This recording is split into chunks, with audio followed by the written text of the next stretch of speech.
जो नीच मनुष्य कामना और लोभ के वशीभूत होकर दूषित दृष्टि से हर स्त्री को भोग भाव से देखता है, जिसको देखता है बस काम भाव से देखता है।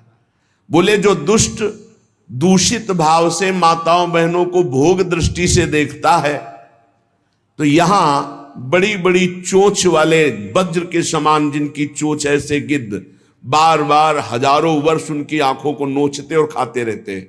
वो आंखें बार बार होती रहती हैं, बार बार निकालते, यही वहां है कि मरना नहीं है। उनकी दोनों आंखों को वज्र तुल्य नरक के पंछी बार बार निकालते हैं और खाते हैं, और उनके पुनः नए नए नेत्र उत्पन्न हो जाते हैं। इस पापी को पलक झपकने तक के लिए विश्राम नहीं मिलता, निमिष तक के लिए कि थोड़ा चैन मिल जाए, महान दुख होता रहता है। हजारों वर्ष तक उसको इस नेत्र दर्द पीड़ा भोगनी पड़ती है।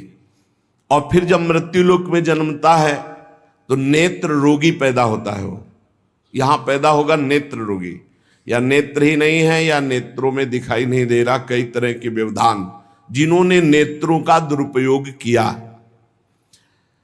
अब जिन लोगों ने, जिनको तुम देख रहे हो इनकी जबान काटी जाती, बार बार जबान नोची जाती है, ये वही लोग हैं जो शास्त्र का गलत उपदेश किए हैं, गलत अर्थ किए हैं, अपनी वासना की पूर्ति के लिए शास्त्र का गलत प्रयोग किए हैं, जो किसी को गलत सलाह दी है तो इनकी जबान बार बार छोटे छोटे हिस्से में तलवार से काटी जाती है। शास्त्र का उल्टा अर्थ बताया, उसकी जबान को वहां हजारों वर्ष काटा जाता है। खिलवाड़ नहीं, प्रश्न उत्तर कर देना। अगर आपका उत्तर गलत है तो आप नरक जाएंगे। प्रश्न करता तो आप पर श्रद्धा करके पूछ रहा है और आपने मनमानी उत्तर दे दिया और वैसा आचरण कर दिया तो उसको पाप नहीं लगेगा, पाप आपको लगेगा क्योंकि आपने आदेश किया है और आपकी दुर्गति हो जाएगी। इसीलिए अनाधिकारी को जब जनक जी महाराज विदेह राज ने पूछा, निमि जी ने नवयोगेश्वरों से कि मैंने यही प्रश्न कर्म के विषय में सनकादि से पूछा था, वो मौन थे, कोई उत्तर नहीं दिया, क्यों? तो बोले उस समय आपका ज्ञान जागृत नहीं हुआ था, आप उस समय अनाधिकारी थे, कर्म का बड़ा सूक्ष्म विषय होता है, इसीलिए वो मौन थे। ऐसा नहीं कि हर प्रश्न का उत्तर फटाक से दे दे, और वो गलत है अगर उत्तर तो शास्त्र सम्मत नहीं है तो उत्तर देने वाले को नरक का दंड मिलेगा, उसकी जबान हजारों वर्ष वहां काटी जाएगी। जो शास्त्र का गलत अर्थ करता है, जो शास्त्र को अपनी वासना पूर्ति के लिए घुमा करके बोलता है, जो किसी को बुरी सलाह देता है, उसकी जबान यहां काटी जाती है, जो देख रहे हो। और हे सुमति जी, जो वेद की निंदा करते हैं, देवताओं की निंदा करते हैं, संतों की निंदा करते हैं, वैष्णव की निंदा करते हैं, गुरु की निंदा करते हैं, गुरु पर दोष दृष्टि करते हैं, गुरु को वक्र दृष्टि से देखते हैं, क्रोध दृष्टि से, उन सब को यहां भयंकर वज्र तुल्य वाले जिनकी चोंच है, ऐसे पक्षी गिरा गिरा करके उनके अंगों को नोचते हैं, जबान, आंख और उनके शरीर के अंगों को। जितने निमेष तक उनके द्वारा ये जिह्वा जनित पाप हुआ है, उतने हजार वर्ष तक उनको पक्षी नोचते हैं। जो नराधम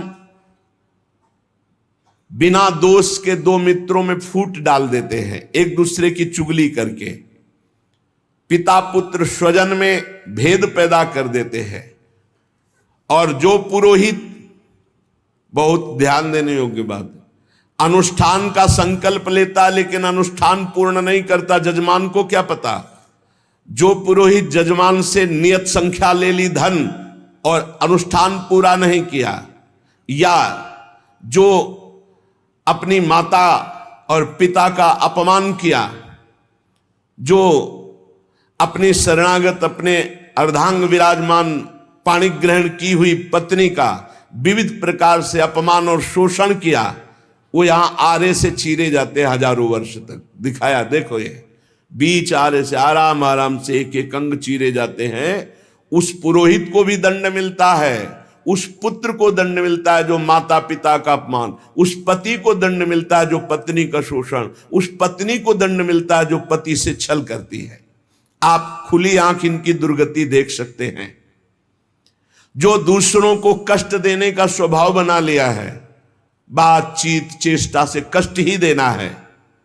जो दूसरों की प्रसन्नता में जलते हैं, जो दूसरों की घरों में सोए हुए घरों में आग लगा देते हैं या फसलों में आग लगा देते हैं और उनको प्राणांतक कष्ट देते हैं, उन अधम पापियों को यहां जलती हुई आग में जलाया जाता है। तुम देख लो, तपती हुई बालू डालकर उनको भूना जाता है और यहां आग में उन्हें जलाया जाता है।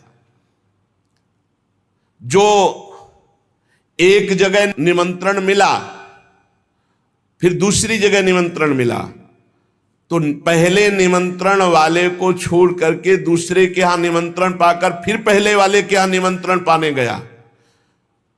ऐसा नहीं है, यह नरक का कारण बन जाएगा।